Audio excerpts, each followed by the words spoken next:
젊은 아가씨한테는 절대 추천하지 않습니다. 이미 갖는 한계성 같은 것도 있을까요? 없어요. 있었는데. 1, 2년 안에 일어나는 일은 아니고 살면서 한 10년 뭐 이 정도의 경과를 하면 나오는 거기 때문에 여명이 10년 이내로 남으시거나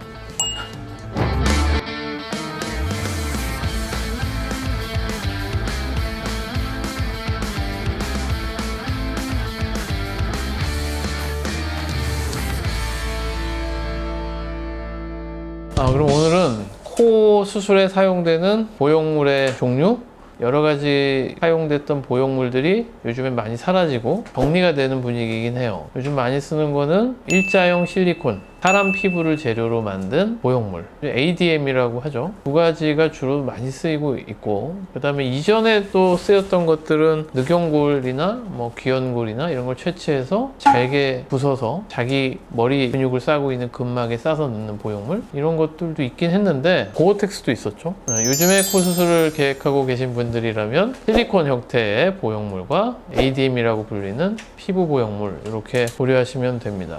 실리콘 보형물도 형태가 여러 가지가 있었어요. 일자형, 그래서 뭐 보트 타입이라고도 하는데 그런 보형물과 L자형 보형물이라는 게 있었어요. 요즘에는 L자형 보형물은 많이 사용을 안 하는 편이고 일자형 보형물로 사용이 되고 있죠.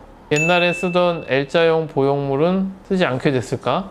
L자형이라는 거는 콧대부터 코끝까지 한 덩어리의 보형물로 만드는 것이기 때문에 움직임이 제한되는 단점이 있는 거죠. 단순히 이제 어떤 모양이나 촉감의 제한뿐만이 아니라 L자형 보형물을 오랫동안 갖고 계신 분들이 살면서 어떤 문제를 갖고 병원을 오게 되냐면 L자의 끝부분 팁이 콧구멍 안으로 돌출이 되거나 코끝의 피부가 그 L자의 마지막 부분에 많이 눌려서 얇아지거나 빨개지거나 피부의 문제를 갖고 내원을 하시는 경우가 많이 발생을 합니다. 코 조직에 힘이 세지 않으신 분들, 그런 경우는 이제 보형물이 한쪽으로 치우쳐지는 문제를 유발할 수도 있는 위험성이 있다. 또 소프트 실리콘, 좀 더 부드러운 실리콘이 있긴 한데 하드 실리콘 형태의 L자를 쓰면 굉장히 코가 인위적으로 이렇게 딱 기역자 느낌의 어떤 돼지코는 당연히 안 되고요.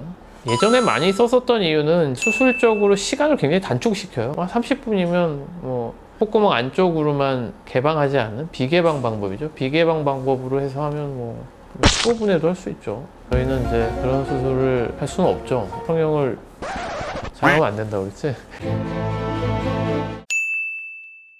그러니까 그런 정도의 수술이라면 사실은 꼭 L자는 아니어도요. 보트형 타입의 일자형 보형물 끝에 기증피부, 알로덤이나 메가덤 이런 기증피부만 묶어요. 한 겹으로. 코끝 부위 될 부분을 좀 보형물 끝부분을 좀 보강해서 비개방으로 한 번에 집어넣는, 결국 수술 시간을 짧게 하면서 모양에 대한 기대치를 조금 낮추는 그런 정도의 수술이라고 봐야겠죠. 코 피부가 아주 두껍고요. 연세가 많으셔서 굳이 연골 같은 것도 안 사용하고 그러시면 사용해 볼 수도 있어요. L자를 넣었다가 재수술을 하는 사람이 갖는 한계성 같은 것도 있을까요? 없어요. 있었는데.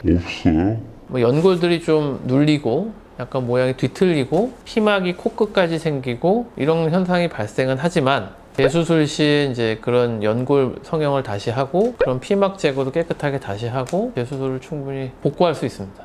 코 피부를 얇게 만든다든지 뚫고 나온다든지 그런 건 사실 1, 2년 안에 일어나는 일은 아니고 살면서 한 10년 뭐 이 정도의 경과를 하면 나오는 거기 때문에 여명이 10년 이내로 남으시거나 코가 많이 두꺼우셔서 뭘 집어넣어도 밖에서 티가 안 날 것 같은 코들, 뭐 그러면 뭐 사용을 할 수는 있겠죠.